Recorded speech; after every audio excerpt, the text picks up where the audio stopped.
We now move on to a more general discussion with participants from the many activist networks that Bernard was participating in. This is organized by Judith Wambacq and Bart Buseyne. Judith is a visiting professor in the School of Arts at University College Ghent. She has written extensively on post-structuralism and phenomenology, art and French culture, and has translated together with Bart several texts by Bernard into Dutch. She's also the author of Thinking Between Deleuze and Merleau-Ponty. And Bart studied philosophy and anthropology in Leuven and Paris, and is affiliated to the National Library of Belgium. So, thank you, Aaron. Thank you, Sjoerd. First, before starting, is this okay, Anne, Victor, and Maël, that this session is recorded? Because if you're not okay with this, we have to mention this to Don. Sure, for me that's fine. Yeah. No problem. Okay. Thank you. So thank you all for being with us, for having accepted the invitation to talk about the 3 organizations of which you are, as you yourself prefer to say, contributors and not representatives or spokespersons. So thank you. We propose that we present the 3 organizations in chronological order. That is according to when they were created. So this means we will start with Maël Montévil, who is a mathematician and a biologist affiliated with the IRI in Paris. He will talk about the project Plaine Commune, or the Par Apprenant Contributif, the contributory learning territory, that was launched in 2016. After that, we will give the floor to Anne Alombert, who recently finished her PhD. Is that correct, Anne? Is it already behind you? Yeah, congratulations. And who teaches at Lille University. She will present us the collective INTERNATION. And finally, we will talk with Victor Chaix, a journalist and activist equally affiliated with the IRI, who will introduce us to the Association of the Friends of the Generation of Greta Thunberg. So, Maël, you come first. We have a 3-fold question for you. Could you tell us a bit, first of all, about the context in which the project Plaine Commune was initially conceived early in 2014? Second, what were or are the general outlines of the project? And finally, would you zoom in on one specific project, for example, the one in which you are or were personally involved, and explain how it concretizes the more general outlines? Thank you. Sure. So thank you for the invitation.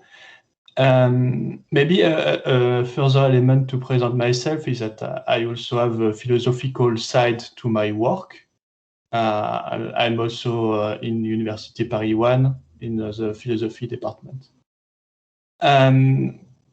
So actually, I was not there when the project was initiated, or at least the first thought of the project were initiated. But in a nutshell, it stemmed from the Ars Industrialis group work, and Patrick Brauzek, who was the head of Plaine Commune, the president of Plaine Commune. Plaine Commune is a coalition of towns, basically, that are north of Paris. So Patrick Brauzek followed the work of Ars Industrialis, and at some point he wanted to do something based on the work of Ars Industrialis, and so the main, the central, or the overarching aim of of this project was to experiment contributive income. So what is contributive income? It's closely related to what Gerald Moore was talking about today. It's the idea that some people could have a part of their time as employees and part of their time working more freely, like in France, people who are working in art do. So it's a specific regime in a sense, with employment part and more free work part. And there was several rationales to push this idea forward. One of the first one is the idea that with the increasing automation of work, the current economic system is unsustainable. That is to say, since work get more and more automatized, a lot of people who end up in unemployment and cannot consume. Thus, there is a contradiction in the current economic system. But this point is not the only one in the key rationale for contributive income and contributive economy. The second key point is to tame the toxicity of the rapidly changing technologies that are around us. And so it's closely related to Bernard's book, Dans la disruption. And we could also add that there are the indirect effects of technologies that we have to tame too, such as global warming. It's an indirect effect of the Industrial Revolution. And the last point, which is it's not the main one when talking to most stakeholders, but it's important, especially here. It's also to reconnect academia and other agents in society, including professionals of any kind of professions or just inhabitants. And so I don't think I need to develop it, but the main issue underlying all of this is the issue of knowledge and proletarianization on one side and deproletarianization on the other side. But it's not just deproletarianization, it's also giving birth to new knowledge, for example, pertaining to smartphones, which are new objects, new pharmaca. So for now, there are three main, let's say, developed experiments. There are several other ones that are underway, that are stuck or not stuck, but developing, but not yet completely fleshed out. The three ones that are going on are so the first one is around economy. And it's a bit a weird one. It's a kind of a meta work, but its concretization is in a work with Caisse des Dépôts. Caisse des Dépôts is a public investment bank, and so the economy group organizes a seminar at Caisse des Dépôts to work with investors. On the question of investment, it's a key question in Bernard's work. The second is in partnership with Éducation nationale, so public schools. And the central idea is to use a video game, Minecraft. It's a specific kind of game because it's a sandbox game. Where children can construct things, and so to use this video game in a work at school to let's say for children to work on their urban environment. So it's a work that is in contribution with architects and urbanists, notably. So it's at the same time on pedagogy, reappropriation of the urban environment, and with digital tools, namely Minecraft. And the last one that I'm mostly working on is called the Contributive Clinic. Alombert, by the way, was also instrumental in making this work happen.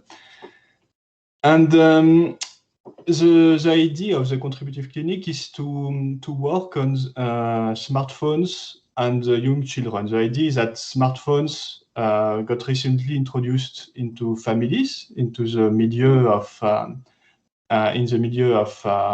families, and disrupt the interaction between parents and children, especially young children. And that leads to very detrimental consequences, language retardation, symptoms that look like autism, and so on. And the idea is that it's not sufficient to just say, stop the smartphone. Instead, we have to work on the conditions that leads to this situation, and work with inhabitants and professionals to find more to the point, let's say, solutions to this issue.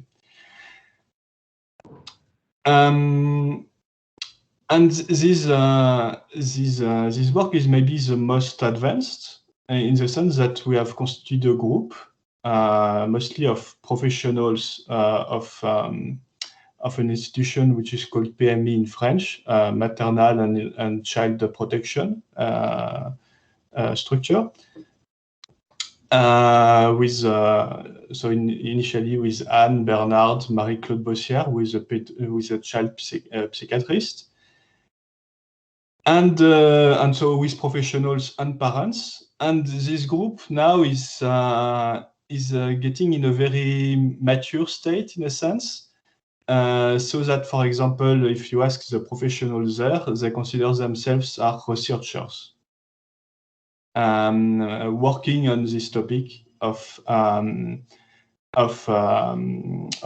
description of child development by smartphones. And the way this group was working initially is to have on one side, let's say, academic seminars, and on the other side, group work in Saint-Denis. And with feedback between the two. So, for example, when we had an academic seminar, we made a restitution of the work done in the seminar to the group. But now, and actually it's due to the first confinement in March, April, we have merged the two activities. And now we do the seminar directly in Saint-Denis. It's also because there is this maturity that of the group, so that we can do the academic seminar there. And there are several results, let's say, that show the success of this work. The first one is libidocene that developed in the group. That is to say, it's more difficult to provide everything that we are asked for than producing desire for what we can provide. I don't know if that was clear, but the second thing that make me think that it's a success is that the way the professionals work has changed as a result of this collective work. So, for example, one of the professionals there is using the concept of pharmacon when doing field work. That's one example among many.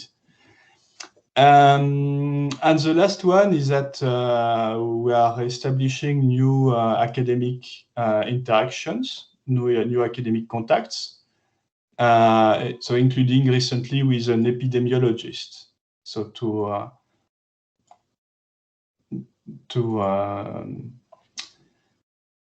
let's say integrate what we do in this group with the broader academic world. So I think I've spoken already a lot. Thank you very much, Maël.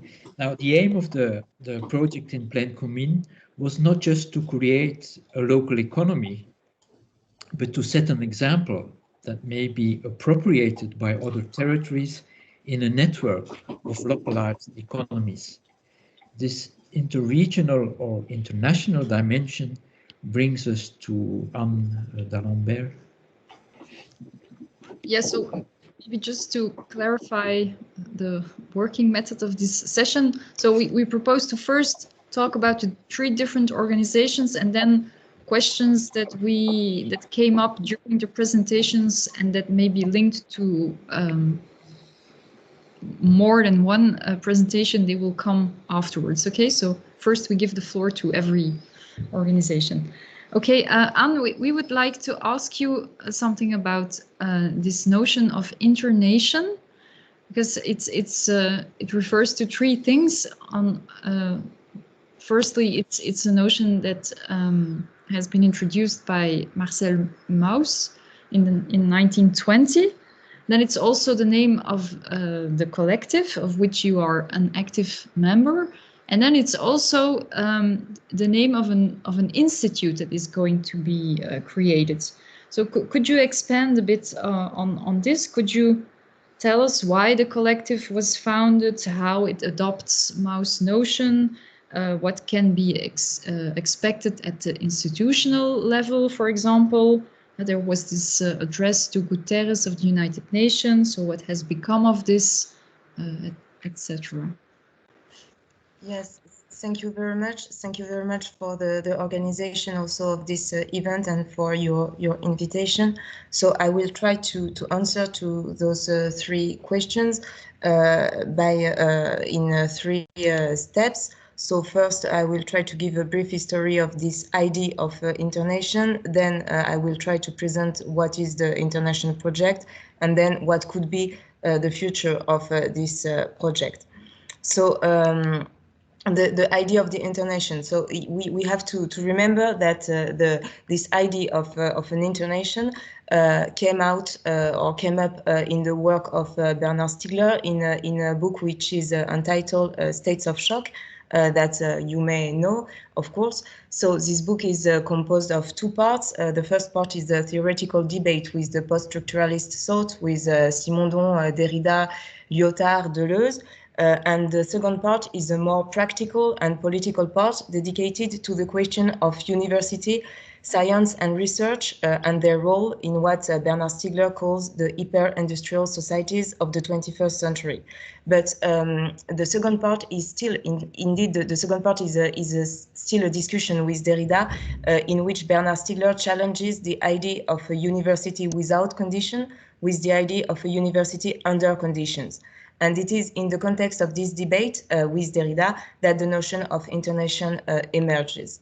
And in this text, the internation, and more precisely what Bernard Stiegler calls the academic internation, is defined as a process of co-individuation between many universities from all the world, which work together in order to constitute a public power at a global level and to transform the digital technologies into a public space of debate and controversy. And in this text, the notion of internation is also strongly linked with the notion of interscience, which was first used by Derrida in his project for what became the International College of Philosophy. And this notion of interscience, as Derrida mentioned it, is a reference to Albert Einstein, who spoke of what he called the International of Science in 1934, when he was participating to the Commission of Intellectual Cooperation of the League of Nations, which had been created 15 years before with the help of Henri Bergson, and at the precise moment in which Marcel Mauss wrote his book entitled The Nation, in which he mentioned this notion of internation in order to describe an internationalism which was not a negation of the specificities of the nations. So I will not speak about all these contexts now, but I just wanted to mention these points because I think that if we want to understand Bernard Stiegler project of INTERNATION, it is important to look back to this context of the beginning of the 20th century, with Mauss, Einstein, and Bergson, who were both thinking and working in between the two world wars, at a moment in which the mortal character of civilizations, as Paul Valéry put it, and the ambiguity of techno-scientific progress had become obvious for everybody. And Bernard Stiegler will revive these notions of interscience and internation in the beginning of the 21st century, after having described the pharmacological dimension of techno-scientific progress, and at a time when the question of the mortality of civilizations had become the object of many discourses and of many debates about Anthropocene, Capitalocene, and collapsology. So it was in this context that the INTERNATION collective was initiated in 2018, so 6 years after the writing of States of Shock, and during a symposium which was organized by Bernard Stiegler and Hans-Ulrich Obrist in London. The collective INTERNATION was composed of a group of many people from different horizons. Most of them were academic searchers in many different fields or disciplines, and there were also lots of citizens or professionals who worked in different domains. And the aim of this group was to work together during 2 years in small workshops and in punctual symposium, in order to produce a collective scientific analysis of the current global situation, which is called the Anthropocene, and to make some propositions in order to initiate a bifurcation to go beyond this situation. So I just have to say a few words about what was this analysis and what were these propositions. The point of departure of the reflections of the INTERNATION collective was the idea developed by Bernard Stiegler, according to which the Anthropocene with an A can be described as an Anthropocene with an E. That is to say that the Anthropocene can be understood as the process of augmentation of entropy rates in different fields, in the thermodynamic field through the exploitation of natural resources, in the biological field through the elimination of biodiversity, and in the psychosocial field through the destruction of knowledge and the standardization of ways of living. So the consequence of such an idea for Bernard Stiegler was that if we want to go beyond this anthropocenic situation, we must elaborate and experiment a new economic model whose aim is to fight against the production of entropy through the valorization of what he called neganthropic activities, which are activities of work during which people practice all types of knowledge, theoretical knowledge, technical knowledge, practical or existential knowledge.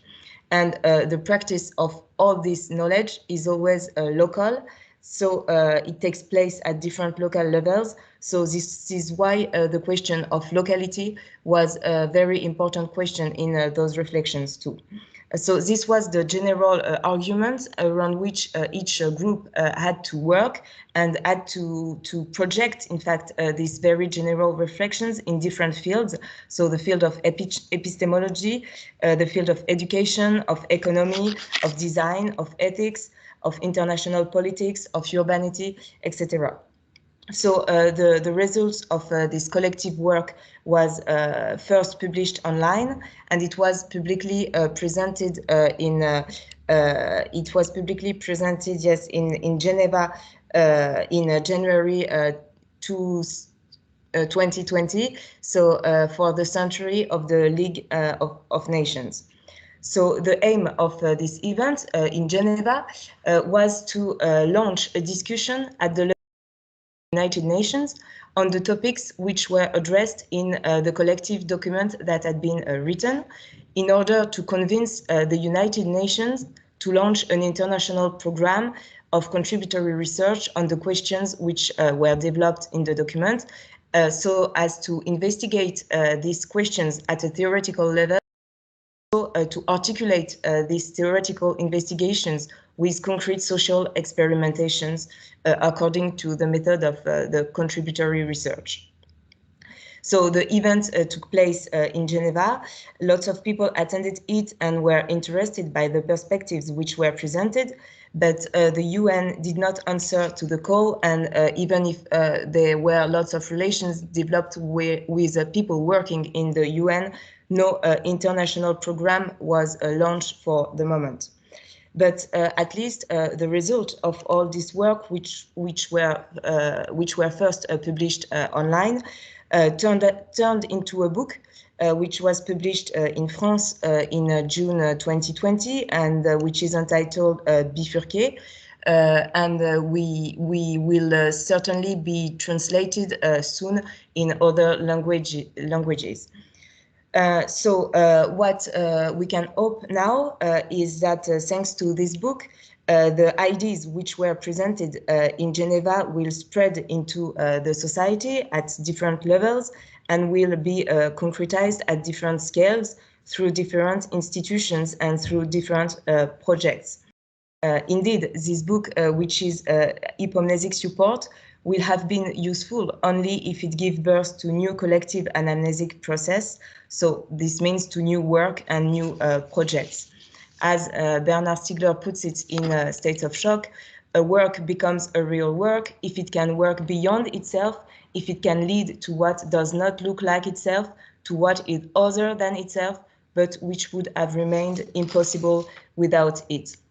So this is why we decided with Michal Krikowski, who was one of the main contributors of this book, to organize an online open seminar around the book Bifurqué, through a cooperation between our two universities, so the Catholic University of Lille in the north of France, where I work, and the University of Silesia in Katowice, in the center of Poland, where Michal Krikowski is working. So, of course, through this reticulation between our two academic institutions and our two localities from Western Europe on one side and from Eastern Europe on the other side, we hope to revive this dream of an academic internation defined as a co-individuation of the universities from different parts of the world, but in a more realistic way. We just hope to give a new life to the book, to reactivate the ideas which were sedimented in it, and to debate them and to discuss them with the authors of the book, of course, but also with lots of other people who could be interested, academics from different disciplines, professionals from different horizons, citizens, associations, think tanks, political parties, economic actors, etc. So thanks to, and also we would like, and there we have the chance that lots of students and young generations are interested too by this book. So it's a great opportunity to share the ideas with the younger generation. So we hope that thanks to this debate and this discussion and this work, we hope that this book will not just be the achievement or the fulfillment or the result of the INTERNATION collective, but the beginning of new things which cannot yet be expected. Thank you. You offered us a nice bridge to Victor. You talked about the younger generations. Of course, this bifurcating work cannot be done without the younger generations. So, Victor, could you maybe follow up on this? Bart has some questions for you. Well, we have a threefold question for you too. First of all, could you tell us who exactly are the generation of Greta Thunberg? Secondly, who the friends of this generation are? And thirdly, how you would qualify the work that the friends and the generation are engaged in together? Thank you. Hello, thank you very much for inviting me, and thank you for this seminar. So these are very interesting questions, which I will try to reply by presenting the history of the association and the ideas that compose it. So as Anne concluded, the Association of the Friends of the Thunberg Generation attempts to socialize the ideas that are sedimented in Bifurquet to youth movements for the climate and against the environmental crisis, let's say, or more broadly, fighting against the Anthropocene. So if I can share a PowerPoint, maybe. I don't know if it works.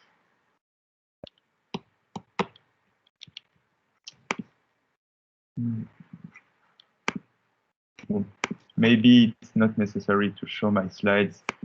I will do without. In the wake of the INTERNATION project, this association was born in late 2019. So it's a pretty young association still.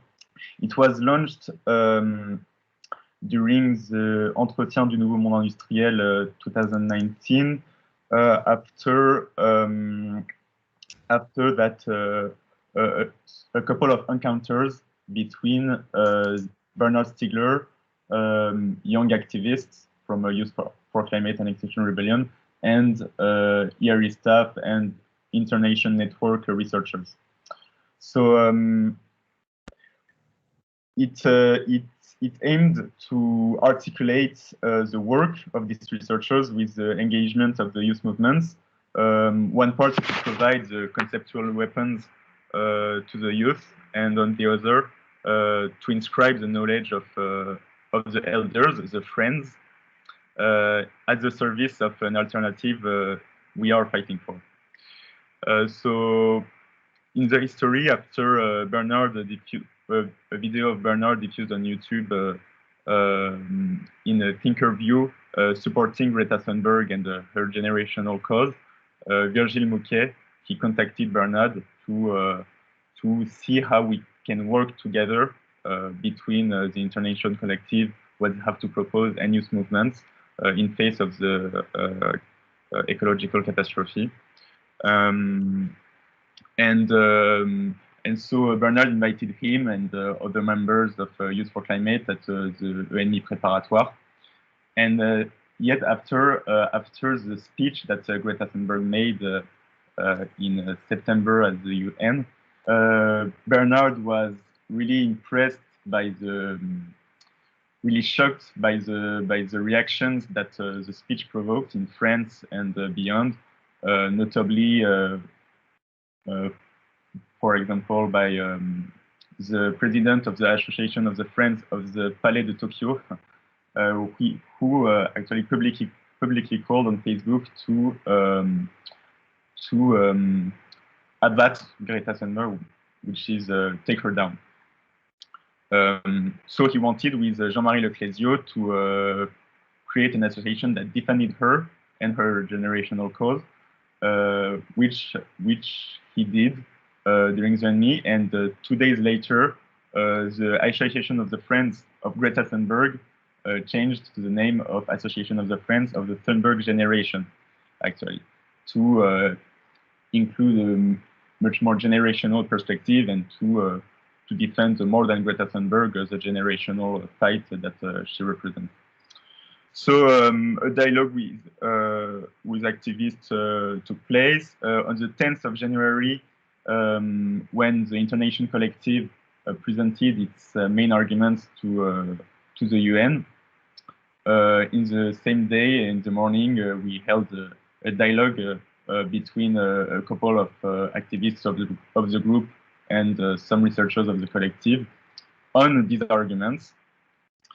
And 2 months later, well, at the end of February, Bernard decided to change Ars Industrialis into Association of the Friends of the Thunberg Generation / Ars Industrialis. So to combine the two and to redefine the aims of Ars Industrialis, which are a new industrial politics of the technologies of spirit in the context of the Anthropocene and the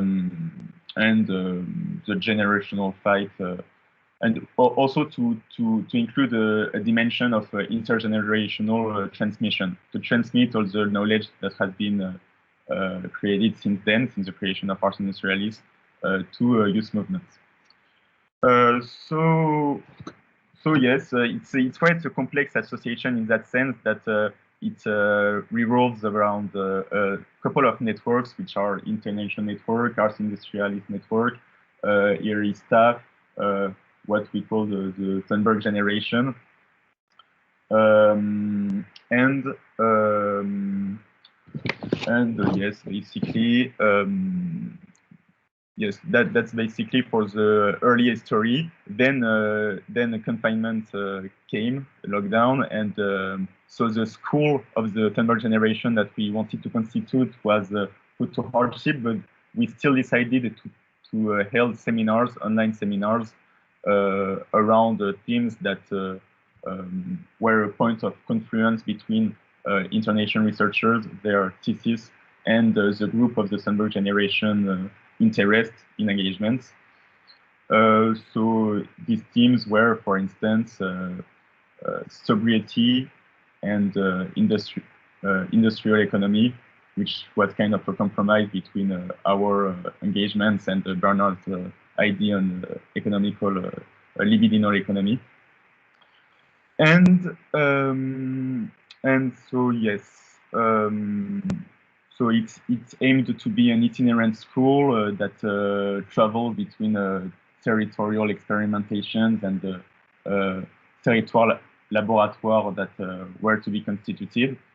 And yes, it is still a project in constitution. What also it is trying to do is to constitute an online community, online learning community that reconsiders the use of digital tools to share knowledge and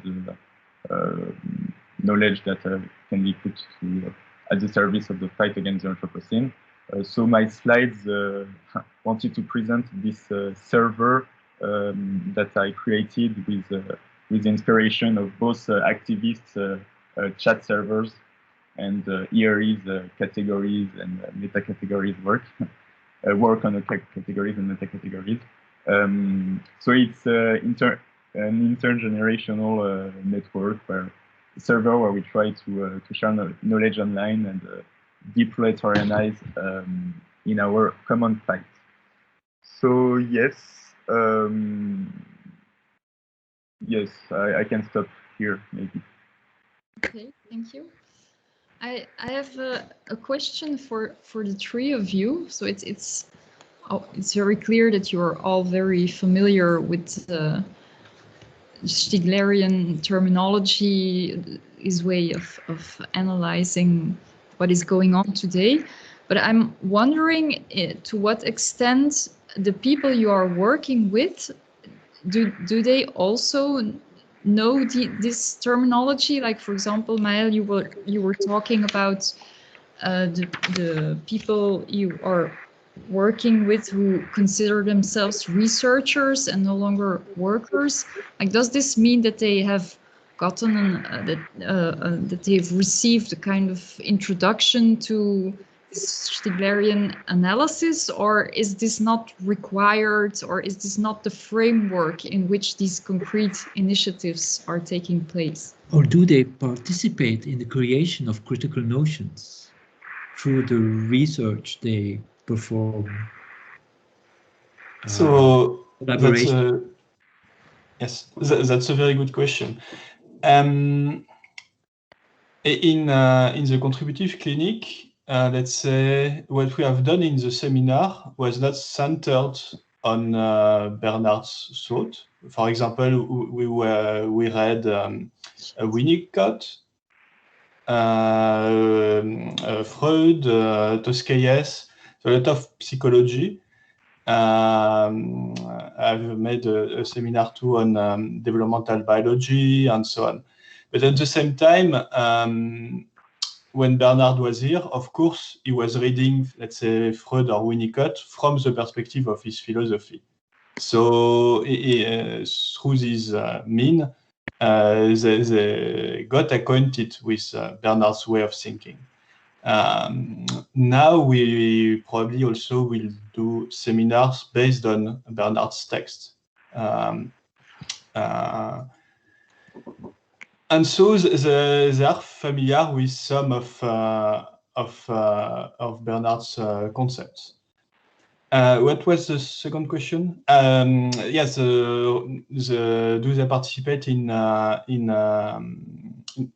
shaping new concepts and so on?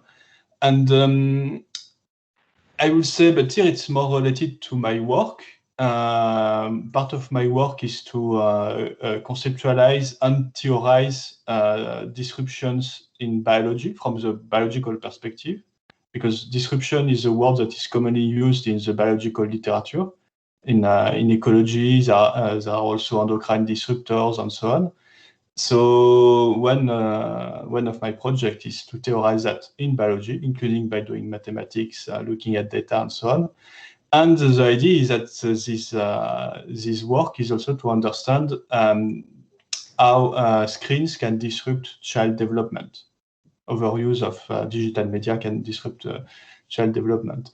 And from my perspective, the work in the clinic contributes to shape the concepts that I'm developing and the framework that I'm developing. So I would say yes. Is it right then that to synthesize as follows, that it's not only the aim to really develop concrete actions that might that have a therapeutic value, but that it's also important to learn these actors on the field how they can think about what is going on? Yes, yes, exactly. It's the idea is to let's say to address concerns of a public.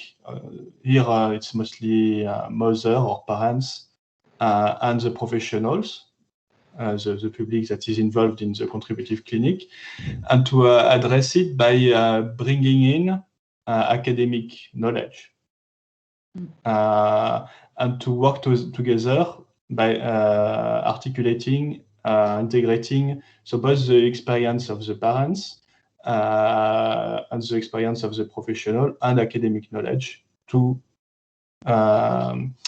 in order to birth something new knowledge, basically. So the idea is really that academic knowledge plays a key role in the discussion in the group. So, for example, we discussed dopamine, and Gerald Moore also came to give a seminar in this group on his work, basically.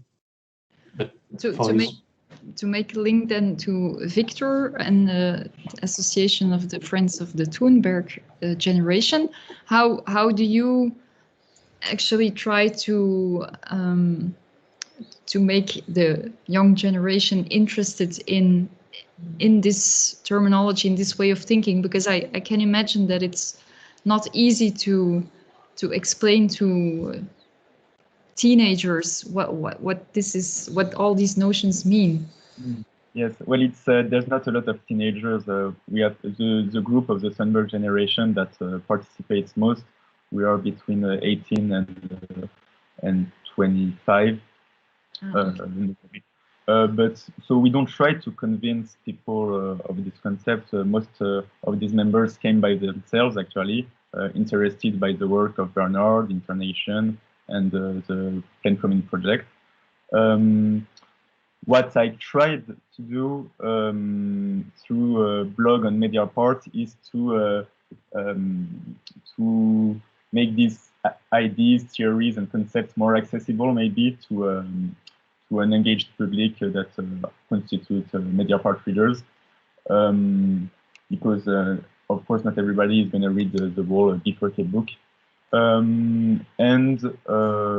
Well, yes, actually, what the series of seminars and internal discussions, because it was really, it's really a school that is turned in the interior, if we can say it like this.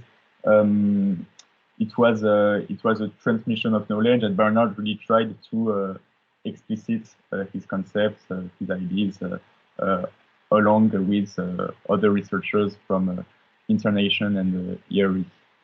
to the group of the Thunberg generation. Okay, thank you. Bart, you have No, okay. yeah, we have a question concerning the word savoir, which we hesitate to translate as knowledge.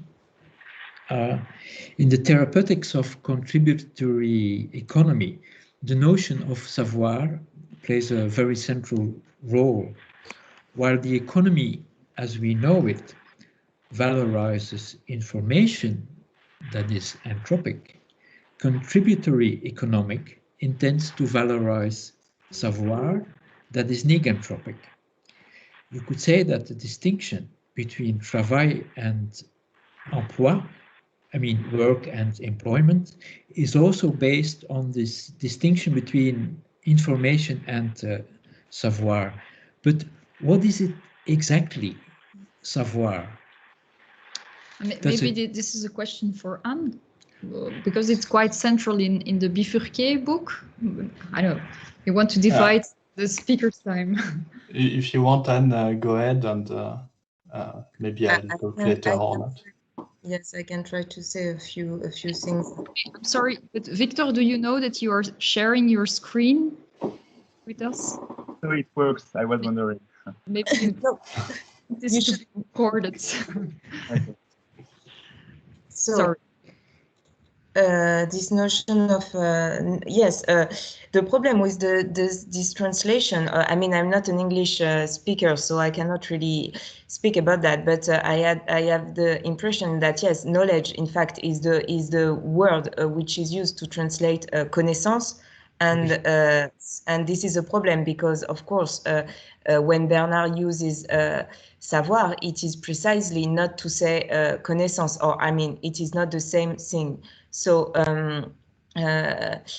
because what he's doing when he's speaking about savoir is speaking about different types of savoir. So, what we call in French savoir-faire, savoir-vivre, and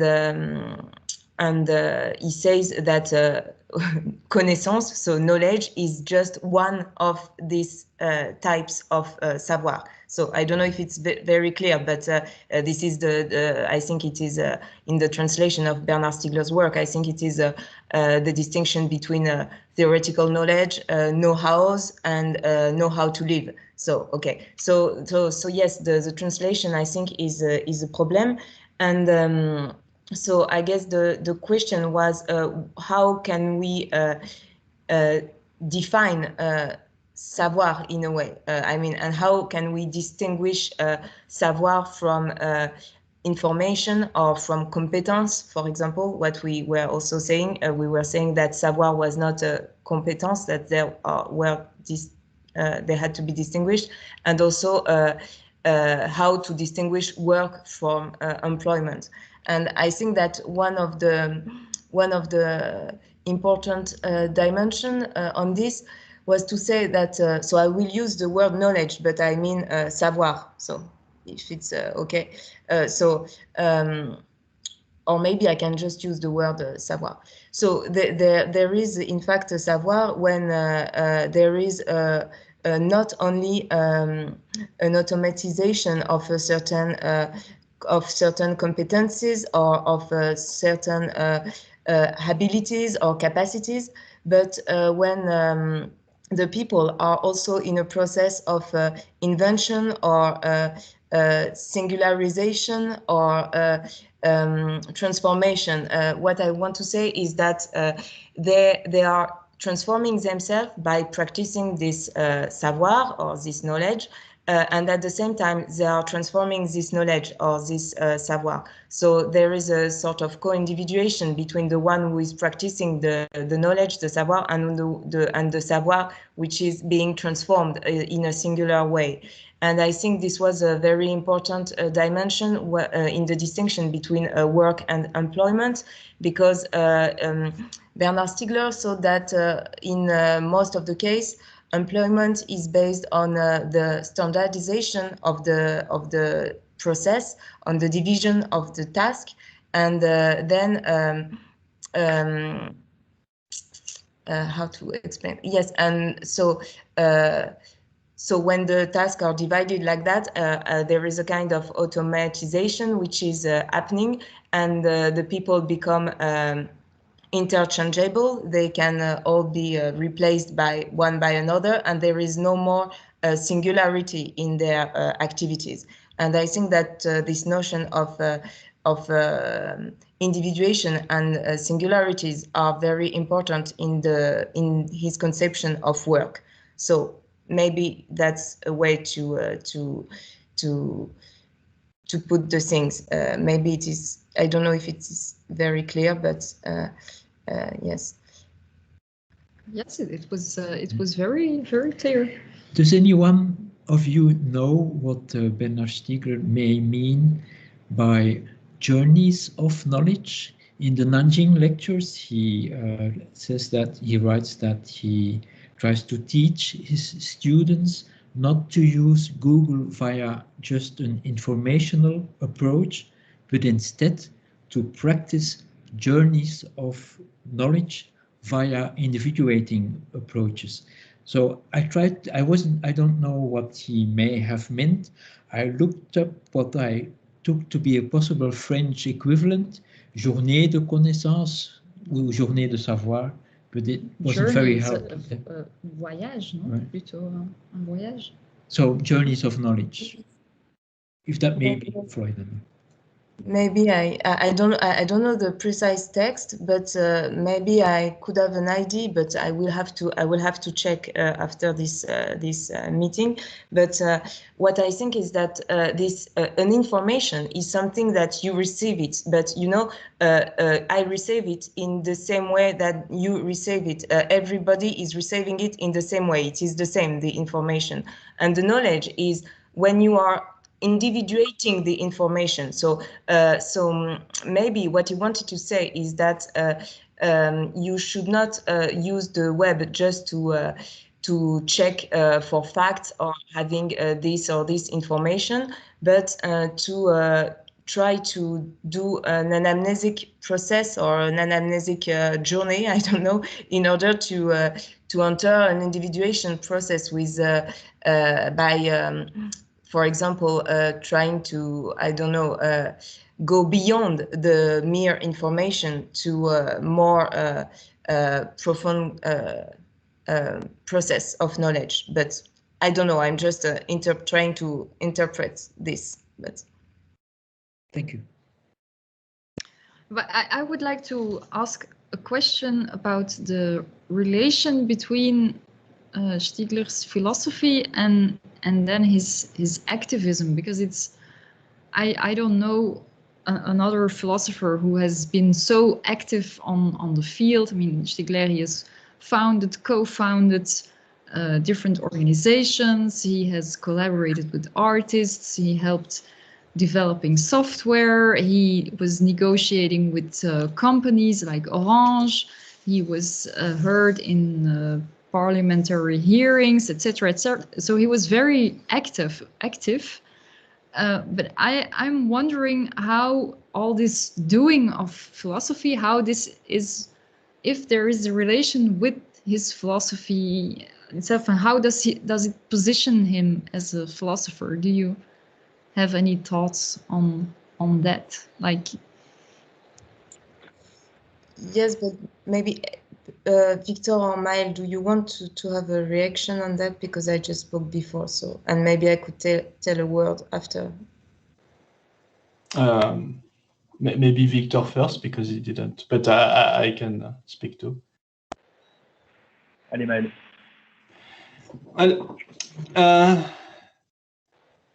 Actually, I'm not entirely comfortable with the word activism, because in a sense, you know, there is a new trend in analytic philosophy about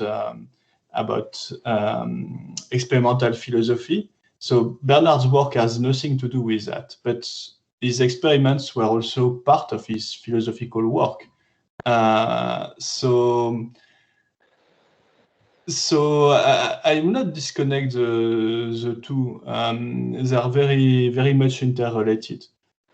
and they were also interrelated because his let's say field work was a consequence of his philosophy on one side, and at the same time was nourishing his philosophy. So, and maybe another comment, which is more at the practical level, or the it's that Bernard was still very much a philosopher, let's say, in the clinic contributive, or when he was talking to the head of big banks and situation like that. So he was still doing philosophy in this kind of interactions and activities. Yes, if I can add something, I think that it depends how you define philosophy, but in a way, all what he was doing was philosophical, we could say. But what I wanted to say was also that there is, I think, a very strong link between these two parts. If we agree to say that there are two parts, I would say the writing of the books on one side and the more social or technological engagements on the other side. And I think that I mean, the big idea of Bernard Stiegler philosophy is certainly the discovery of the fact that Western traditional philosophy has forgotten, in a way, the question of techniques, or that the question of techniques has not been thought in Western philosophy. So when you have such a strong philosophical gesture, I guess that then there are two things that are really important. I mean, the first thing is to reinterpret this history of philosophy, and in order to reveal this forgetting of techniques, and especially for techniques as a tertiary retention. And in the other side, it is also in the same move. I mean, it is also very important, I guess, to get implied in technological projects and in industrial projects, because otherwise you will, in a way, reproduce this repression of techniques that you have been revealing in the history of philosophy. So I guess that it was very one and the same gesture that led him to these implications. And I mean, for me, I don't know, but for me, it is not a coincidence that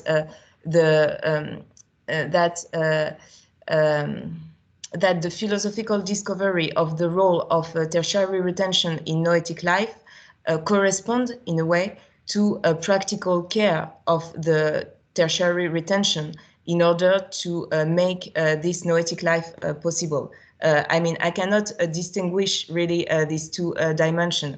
And I think that, yes, it was quite obvious for all the people who worked with Bernard that there was really this transductive relation between what he was writing and what he was doing, and that it was impossible for him to separate the two things. And yes, and yes, the fact of working with him makes you think that it is in fact strange to separate them. So yes. Mm-hmm. Thank you. Maybe a last question before we open the discussion to the public. Maybe there are other people who would like to know things from our three speakers. But a last question to Victor, maybe. When you were presenting the work of l'Association des Amis de la Génération de Greta Thunberg, you summarized it as followed. You said, we want to socialize the ideas of bifurqué. And so socialize, and I was thinking about social media, and in bifurqué, I think I read that you're also working on a new kind of social media, that is not based on the individual but on the group. And so I was wondering if you are using these new kind of social media in the spreading of these ideas. Yes, totally. We try to use these social media alternatively. And if you say that my screen can be shared, I will try to do it now. Do you see it? Mm-hmm. Great. So what we're trying to do is here to use a server that is called Mattermost to deliberate concepts, for example, concepts of elaborated by art industrialists and developed by INTERNATION between Virgil and Maël here. Here we try to make a detour of the tools so that we meta-categorize as trouble and categorize the content. And everything is categorized. We did this also because at first we were on WhatsApp, but WhatsApp was really hell to continue with, to share documents. So yes, and as to socialize concepts and content, here you can see Marie trying to socialize the concept of entropy in social mobilization. Something which Bernard was quite proud actually. At the end, he was it was for him an image of his ideas spreading into youth movement about entropy. So that he showed as well to the clinic contributive members and health. Well, yes, basically, I hope that's satisfying. Yeah, I'm sorry, I did not understand that this server you were talking about, this is actually this new kind of social media. Okay, are there people from the public who have questions? For Anne, Victor, yes, Colette? Hello, thank you very much. I just wanted to add a little thing about the link between philosophy and activism by Bernard Stiegler. We had a good example with the testimonies of Gert Levink and Harry Alpin. And I think that the philosophy for Bernard was not only to have the possibility to think, but to have the possibility to understand the complexity of what happens in the life and in everyday life and in history. And he had presented technique and times in this goal, also to rethink the modern technique into our contemporary life. So it's not a complete answer, but it's I wanted to add this. And as I am also a member of INTERNATION, of Ars Industrialis and of Association des Amis de la Génération Thunberg, I wanted to say that the capacity to have these groups and these collective thinking and action is linked to that capacity for Bernard Stiegler to link many people, and to link many disciplines, many knowledge, many experiences in different groups, and the trans-individuation made by this group around the concept, the question about the situation of the world, about the economy, different nationalities too, and the importance of the no-diversities of these approaches is very important too. And now the approach of the generations, and I say generations and not only generation, because he had a word that is a genealogy, and you can create a new epoch and a new generation alive with this genealogy.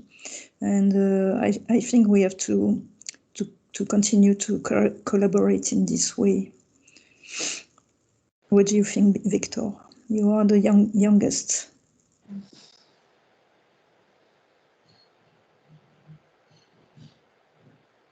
You have to unmute your microphone. Yes, totally. So I believe he also changed Ars Industrialis to the Association of the Friends of the Thunberg generation because of this, because of what you just said, Colette, who also follows the principle that what Samael told me was the principle of Planck, is that when you transmit ideas to a new generation, they are more likely to be integrated than trying to convince adversaries about this. And also, yes, because he had a lot of hope in the Thunberg generation. But I think he really saw Greta Thunberg as the anti-entropic singularity that was absolutely improbable, but that still that emerged in the public scene and drove a generation behind her, and that was a reason for him to continue working and transmitting his knowledge. That's my interpretation. Thank you. Herm Norris, you have a question? Hello. Herm, do you have a question? Unmute. Yeah, hi. Sorry. It's really nice to see so many of you again. It's been a very long time, and I've really enjoyed today a lot. My question is for Anne. It's about attentional forms, or formes d'attention, formes attentionnelles, and their relation with savoir. Do you think that formes attentionnelles are quite similar to savoir insofar as they help select which automations to integrate into one's exchanges with the environment to improve life? The reason I'm asking this is because for many months I've been really struggling with writing about knowledge without really understanding it the way that you do.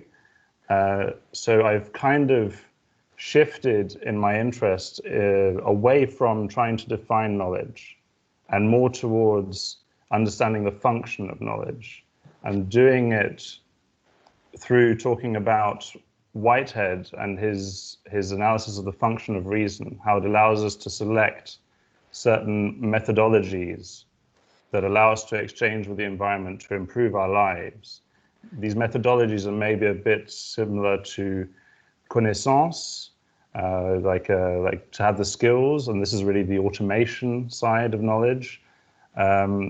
But we need a different kind of knowledge to select between these methodologies to create a kind of paradigm within which we live. And so this sort of higher tier knowledge, maybe this is theoretical knowledge, I'm not sure, but it's what he calls reason.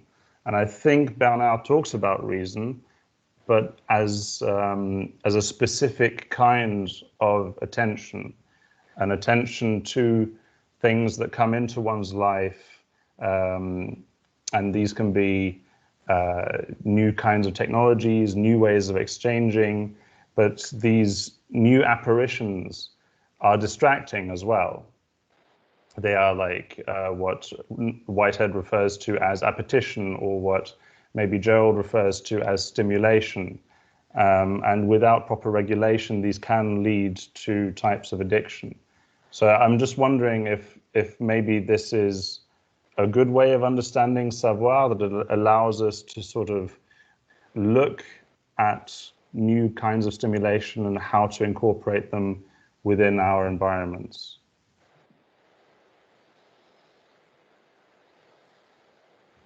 I don't know if I have really something to answer, because it was very complex already, but maybe I can say just a few words about this question of attention, and then about this question of reason, which you mentioned. I had the feeling that you mentioned these two concepts and you tried to articulate them with the question of knowledge. So maybe I can say just a few words on that, because I think they were very important for Bernard Stiegler. Indeed, I don't have the text of Whitehead in mind, so I will not comment on that. But I had the feeling that Bernard Stiegler was trying, I think, to articulate the Kantian concept of reason with this notion of reason in Whitehead. And what he was saying, and I had the feeling that the researches or the conceptions developed by Whitehead on this notion of the function of reason were helping him in a way in order to rethink the distinction between understanding and reason in Kant. And he was insisting a lot, if I remember well, on this distinction, saying that reason was the capacity to create bifurcation. And so this is linked with what I was saying just before, because you have this kind of not oppositions, but distinctions between concepts. Like understanding would be a kind of a faculty which is automatizable in a way, while a reason, because it is an analytical faculty, while reason is a synthetical faculty in which you are always singularizing something. You are not just decomposing something, you are synthesizing, and in the same way making a new step. It is the same when you, for example, when you are making a synthesis of a text, it is your own synthesis. It is not the same that someone else. So there is something new, and here there is a process of knowledge, which is not only a process of, which is not only a competence or not only an analysis, and this is not automatizable. And yes, so I could say things on attention, but maybe I don't want to take too much time, so maybe we can discuss it later. But yes, what you said about the stimulation and distraction, I think is very linked with the question of attention deficit disorder, which was one also of the big concerns of Bernard Stiegler, and for him, the school and the education system had a very important role to play in the formation of attention and in the opening of new attentional forms. Okay. I stop there because. Thank you. Thank you. Other questions? I don't see any hands raised.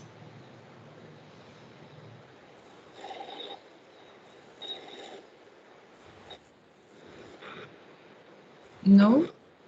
Okay, then maybe I have a question, since you all knew Bernard personally and quite well. I think I would like to know where did he find the time to do all these things? Like so many books and then all these associations. Like how do you explain it? How is one man capable of doing all this stuff?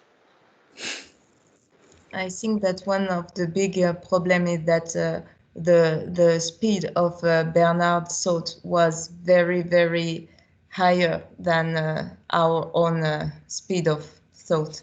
So we will have to get to work a lot in order to understand all what he did in a very short time. On a very practical level, he was quite organized, doing more, let's say, creative work and writing in the morning, then synchronizing himself with society by listening to the radio around noon, and doing more social stuff in the afternoon.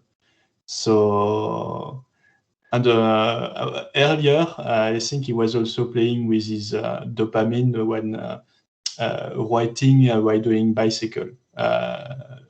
Of course, not writing physically, but talking to a voice recorder. Mm. That's some practical aspects of it. And how will all these three organizations, how will they be able to go on? What's their future without Bernard Stiegler? Like, were you prepared for this? Like, was he already organizing the delegations, delegating the work, or does he leave behind a very big hole, which of course he leaves a hole in our sentiments, in our emotions, but in the organization, the structure of the organization, is that also something you're scared about? Or Well, he was a center of gravity for many groups, many initiatives, and many collectives. That is hard to fill, indeed. Actually, it's impossible to fill this hole. So it's as if a sun disappeared and all the satellites are dispersed, and we're trying now to get back together. But you know, it's I think it's quite. I interpret it in what he said in like Pascal Act, what he wrote on Pascal Act about the transindividuation and the relation between the I and the us. So now there's the us, but there's not the I of the philosopher of Bernard, and so it's not always easy, but we tried. I think that, I don't know, but I think that for Bernard, what was, I mean, I don't know, but when I read his text, I have the feeling that what was really important for him was that his ideas and what he wrote would be interpreted and worked with by many other people, and not just the group that he created. I think that what is important is that now these groups can maybe work as for the transmission of what they did, and to how do you say that? To give testimonies of what have been done and what have been worked. But what is important now is that all which is in the noetic necromass can be revived through other persons and through other groups and through other institutions, and through because it was an urgency for him, I think. So yes, an emergency. Sorry, Vincent, do you want to add something to that? I see your hand raised. Yes. Hello, everybody. Sorry, we had to leave for precisely one of the seminars that Bernard launched, actually on economy of contribution. So you see that, of course, for IRI, it's very important that a collective must continue to work together, like you do tonight. And that's why we try with Gerald. Also, maybe he can say some words. We try to organize, at least for IRI, a connection between theory and our practical experimentation, because IRI is concentrated on practical experimentation, territorial experimentation, and also digital experimentation. But we need absolutely to continue to have this strong link with philosophy, with theory, and that's why we work with Gerald and Olivier also on organizing this connection, which is very important for the future of, at least for IRI, it is quite important, and it's quite difficult, of course, after the death of Bernard.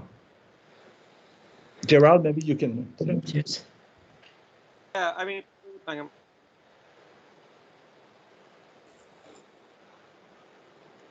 You're still muted. You're still muted.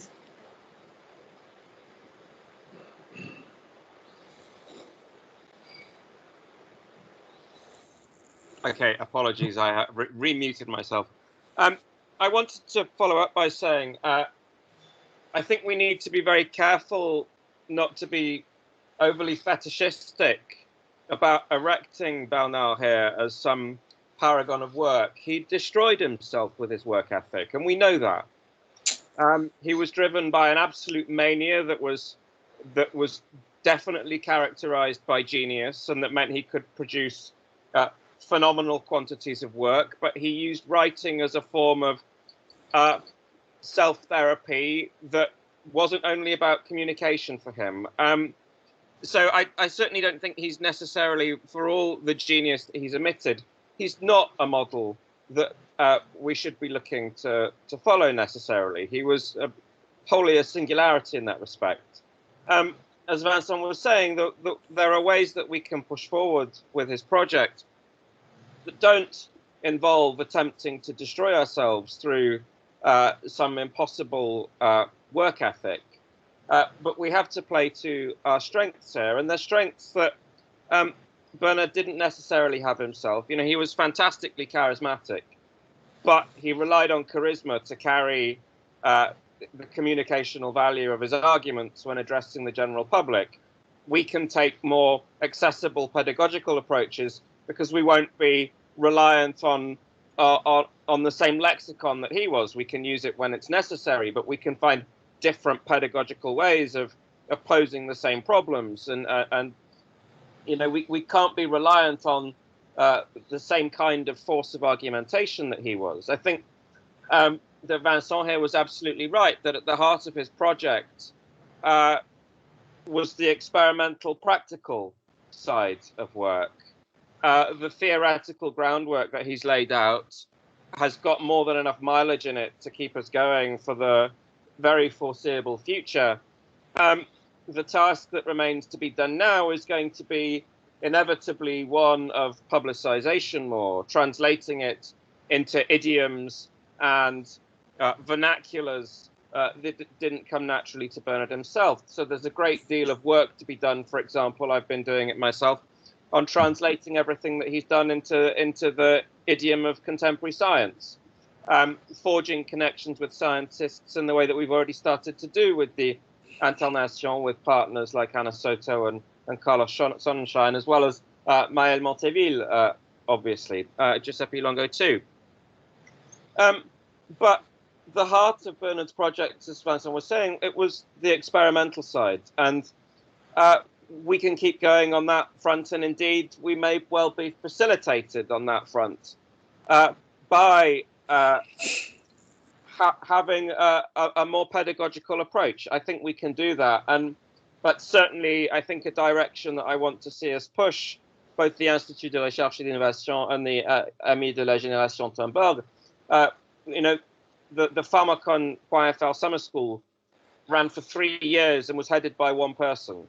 Well, we need to maximize that so that we're running it for a lot longer and with multiple different people running multiple courses every year.